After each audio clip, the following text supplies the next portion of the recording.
রাঙ্গাবালিতে অবৈধ বেহুন্দি জাল জব্দ।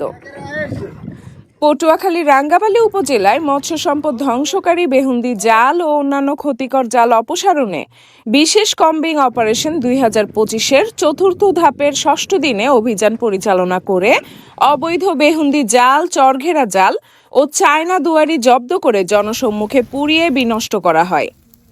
বুধবার সকাল থেকে বিকাল পর্যন্ত উপজেলার বুড়া গৌরাঙ্গ নদী, সোনার চর, কলাগাছিয়া চর ও বঙ্গোপসাগরের মোহনায় অভিযান পরিচালনা করে উপজেলা মৎস্য বিভাগ। এতে অবৈধ বেহুন্দি জাল, চরঘেরা জাল ও চায়না দুয়ারি জব্দ করে জনসম্মুখে পুড়িয়ে বিনষ্ট করা হয়, যাহার আনুমানিক মূল্য 12 লক্ষ টাকা। ইলিশ সম্পদ উন্নয়ন ও ব্যবস্থাপনা প্রকল্পের সহকারী প্রকল্প পরিচালক মোহাম্মদ নজরুল ইসলামের নেতৃত্বে উপজেলা মৎস্য বিভাগ ও রাঙ্গাবালী থানা পুলিশের সহযোগিতায় অবৈধ জালগুলো জনসম্মুখে পুড়িয়ে ধ্বংস করা হয়েছে।